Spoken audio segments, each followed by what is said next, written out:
At the end of Dragon Ball Super Broly, Goku tells Broly to refer to him as Kakarot. Now, understand that this scene right here was purely made by Tatsuya Nagamine to show tribute to the original Dragon Ball Z Broly films because his mentors worked on those films, and that's why there are so many little homages to the old school Broly in Dragon Ball Super Broly. So a lot of folks took that as Goku finally accepting his heritage and finally accepting who he really was as Kakarot and reclaiming his birthright, so to speak. However, that's really not the case because Goku did accept his birthright and did accept who he was way back in the early 90s during the original run of the Dragon Ball manga and Dragon Ball Z anime. And thus, on this video, we're going to be going into Goku accepting his heritage. When did he do it? What did it mean for the future of his character? And on top of that, the analysis of the impact of that moment. Let's talk about it.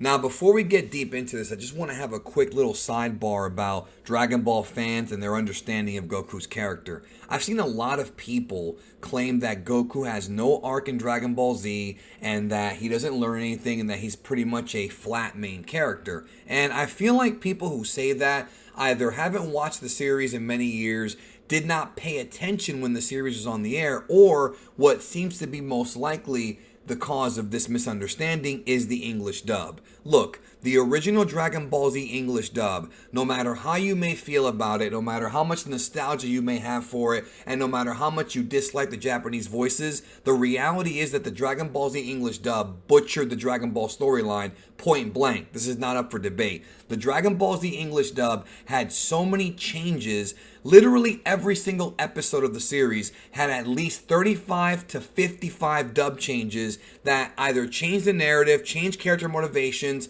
or just added unnecessary dialogue that was pointless to the story. And this went on for the entirety of the dub. And because of that, Goku's arc, Goku's acceptance of his heritage as an alien was butchered, and because of that, people seem to misunderstand Goku's character entirely. All you have to do is watch the English dub with the subtitles on or read the manga, and you will notice an incredible amount of differences between the two versions. Now, the manga version, which is the Viz translation, is also not perfect. However, the Funimation dub from Z completely and utterly destroys a lot of the subtleties and a lot of the powerful moments in Dragon Ball Z. So if you have not seen Dragon Ball Z in Japanese or read the manga, you may not have a clue about what I'm about to get into. But that's okay because I'm here to talk about it and have a discussion. So let's get into it right now. One must remember that Dragon Ball Z is only the second part of Toriyama's grand story, and that in the original manga, Dragon Ball was just Dragon Ball all the way through, including the part that was called Dragon Ball Z for the anime. The anime, starting with the arrival of Raditz, Goku's older brother, was the transitional point between Dragon Ball and then Dragon Ball Z in the anime version. I have done videos about this in the past and done a quickie about it, so it's been discussed, but I'll do a much more in-depth video on why that happened later on. But one must understand that Dragon Ball and Z are one big story. So throughout the entirety of Dragon Ball, Goku is just a monkey boy and nothing more. He has abilities, he has powers, and even though it has been hinted a couple of times that he was not of this world, it's not until the arrival of his older brother Raditz that Goku was straight up told about his backstory, which is way deep into his life. I mean, we've seen Goku by this point already save the Earth, defeat the Red Ribbon Army, defeat Demon King Piccolo, and become the champion of the world by winning the 23rd Tenkaichi Budokai. But now his whole world would be rocked upside down because he would realize that not only was he adopted and that Grandpa Gohan was not his biological grandfather, but he would realize that he was of a warrior race in space that, needless to say, were not really great people. So from the beginning, Goku has a hard time accepting that he is not an Earthling, and he often denies it to his own brother. He often tells him, no, I'm not a Saiyan, a Saiyajin, Saiyan, however you want to pronounce it. He keeps saying he's not one of them. even though he obviously is, and Master Roshi confirms it and reveals to Goku that Grandpa Gohan at one time told him about finding Goku in a spaceship. So it was definitely not a lie that Goku had this alien blood running through his veins. Now, when you fast forward to the fight with Vegeta, Goku himself talks to himself and says that he can feel a certain kind of vibe, a certain kind of desire to fight. And here we slowly kind of see Goku enjoy himself and get excited over fighting opponents. And this would be a recurring theme in Dragon Ball for years and years to come.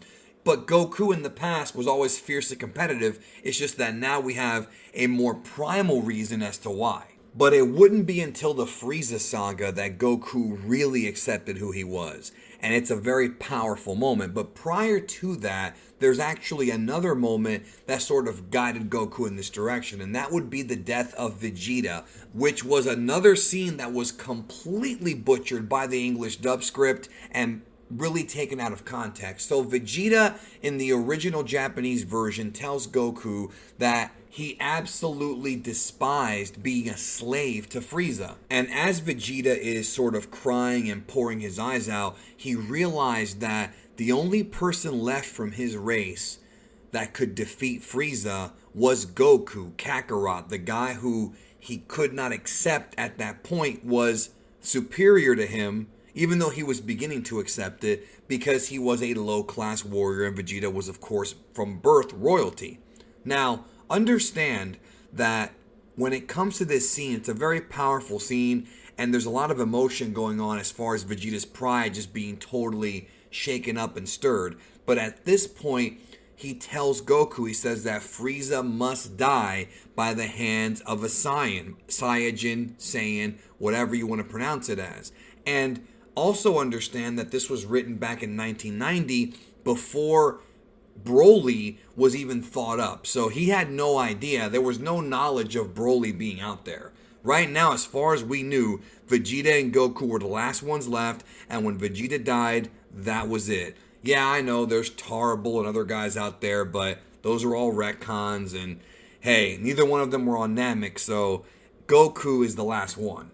So Goku himself kind of understands at that point what he has to do. But it's not until the battle with Frieza, the death of Goku's best friend, and his transformation that he really accepted who he was and what he stood for. The Hope of the Universe speech. Okay, the Hope of the Universe speech is very well written, and it is a speech that I think works, just not for Goku. It does not apply to Son Goku at all, and really takes that entire scene out of context. If you go to Dragon Ball Z, episode 96, at this point Goku is dominating over Frieza, completely annihilating him. And then is when, at the end of that episode, Goku gives the speech. Now again, as I've said before, the speech itself is fine, but it does not work for Goku because it takes the entire scene out of context, the entire arc of Goku out of context, and ruins the narrative of the story. Now, if you're wondering why there were so many dub changes back in the 90s, it's really difficult to tell you the actual answer, except that the person responsible for the majority of these was producer Barry Watson out of Texas. Now, he's no longer with Funimation, but Barry Watson was the guy who instituted many changes in Dragon Ball that not only would confuse audiences from then until now, but would also irritate a lot of the purest Dragon Ball fans who wanted the best dub possible. The idea of Goku being a heroic character is one that could be discussed because ultimately Goku does several things in the series, even in the original manga, that were very heroic. However, Toei's version of Goku, which would appear in the Dragon Ball Z movies and in the filler, would oftentimes be overly played up as being like a Superman type of superhero. You know, this sort of justifiable, positive role model type of hero, whereas Goku is a very flawed character, and Toriyama would write him as such multiple times in the original manga.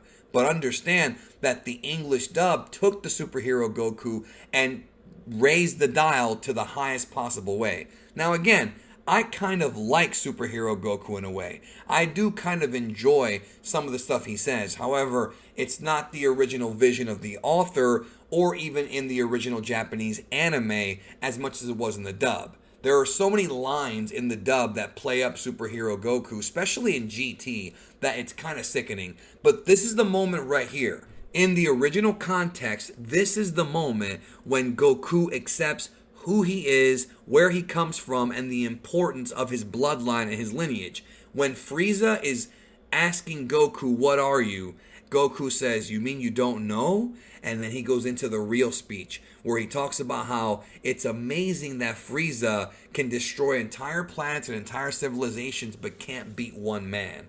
And he goes into this speech and he ends it by saying, "I am the Super Saiyan Son Goku." If you watch the Dragon Ball Kai version of this scene, it was accurately portrayed the right way. In fact, Sean Schemmel himself, after discovering the original manga, studying it, and learning about the true story of Dragon Ball, insisted that he be able to call Goku Son Goku for this scene. And after discussing it with the producers, he was allowed to do so. Same thing with DBZ Kakarot. They got it right. But the original Z-dub is way, way viewed by way more people, and thus there could be some confusion there.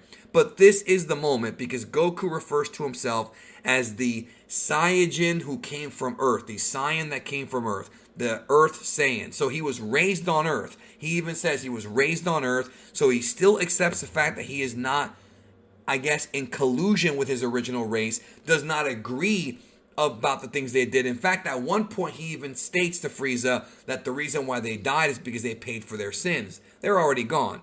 But he is still one of them by blood. To me, although the English dub speech is well written, the Japanese dub speech is more powerful because it's the true Goku spewing the truth about who he is and what he represents. And it's an absolutely beautiful moment in the series and one that I will always treasure.